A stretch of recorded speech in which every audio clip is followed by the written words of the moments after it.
दोस्तों, sheriff country के सारे एपिसोड अब हमारे सामने आ चुके हैं, पर यह वेब सीरीज भारत में हिंदी लैंग्वेज में अवेलेबल नहीं है, तो बहुत से लोगों को यह वेब सीरीज समझ नहीं आई है। इसे आज मैं शेरिफ कंट्री सीजन 1 का एक्सप्लेनेशन करने वाला हूँ। तो दोस्तों, आप इस वीडियो को लाइक करिए, शेयर करिए और हमारे चैनल पे नए हैं तो इस चैनल को सब्सक्राइब जरूर करिएगा। एपिसोड 7 की शुरुआत एज बटर के हाई स्कूल से होती है। वहाँ के स्टूडेंट को किसी के चिल्लाने की आवाज़ आती है। तब उन्हें पता चलता है एरिसन डफी नामक स्टूडेंट वहाँ पर घायल गिरी हुई है।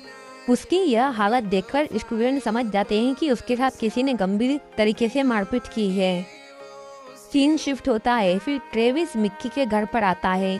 वैसे तो मिक्की और ट्रेविस के बीच तलाक हो चुका है, लेकिन वह दोनों अपनी बेटी स्काई के कारण एक दूसरे के संपर्क में आते जाते रहते हैं। तभी ट्रेविस मिक्की से अपने स्कूल के पुराने दिनों को याद करने को कहता है। मिक्की भी अपने पुराने दिनों को याद करके खुश हो जाती है। तभी शेरिफ मिक्की को किसी काम के लिए अपने घर से बाहर जाना पड़ता है। अभी उसे अस्पताल ले जाया जाता है। वहाँ पर शेरिफ मिक्की भी मौजूद होती है। शेरिफ मिक्की एलिसन से पूछती है कि यह सब किसने किया।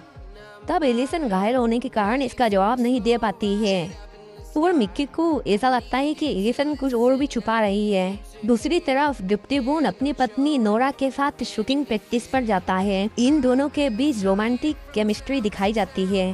बून धीरे धीरे नोरा के प्रति अपनी फीलिंग को स्वीकार करने लगता है, क्योंकि बून और नोरा का पहले रिश्ता कॉम्प्लिकेटेड था। दोनों एक दूसरे से सच्चा प्यार करते हैं। इस केस का पता लगाने के लिए मिक्की एज बटर के हाई स्कूल में जाती है। वहाँ पर मिक्की अपने पुराने टीचर मिस्टर डायमंड से मिलती है। वह स्कूल के टीचर से यह पूछती है कि एलिसन से किसी के साथ दुश्मनी थी, तो टीचर मना कर देते हैं कि ऐसा कुछ भी नहीं है।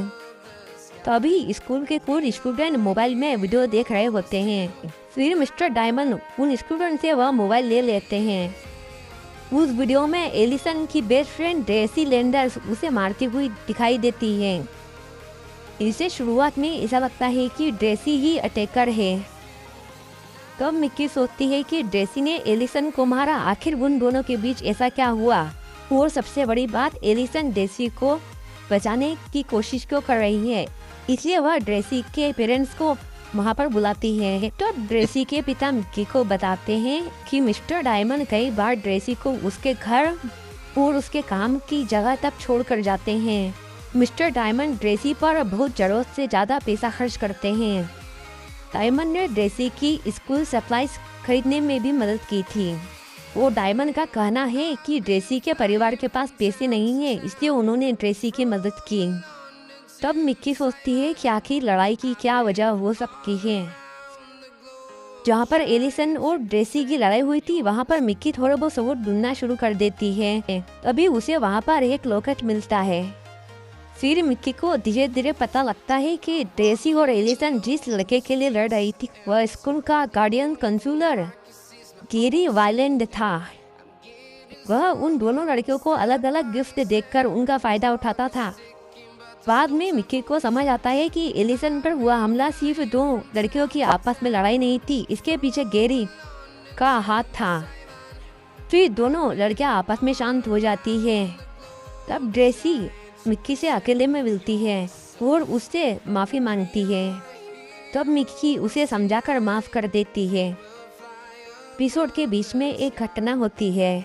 एक आदमी अपनी पत्नी से बहुत नाराज है। दोनों का रिश्ता टूट चुका है और दोनों का डिवोर्स चल रहा है। आदमी गुस्से में गैसोलीन लेकर अपनी पत्नी की कार को जलाने को कहता है। कैसिडी और शेरिफ डिप्टी बून उन कपलों को समझाने की कोशिश करते हैं। फिर वह आदमी सच में गाड़ी जला देता है, लेकिन डिप्टी बून और कैसिडी उसे समय पर बचा लेते हैं और अस्पताल में ले जाते हैं।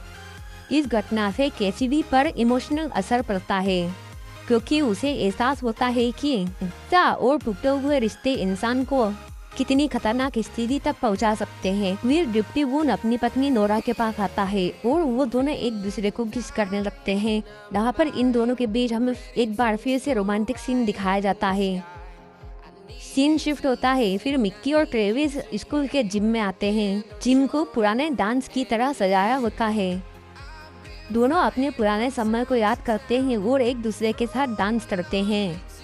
बड़ाई से मिक्की और ट्रेविस के लाइफ में बहुत सी चीज़ें ठीक से नहीं हो पाई, खासकर उनका रिलेशनशिप। लेकिन वह दोनों फिर भी एक दूसरे से प्यार करते हैं।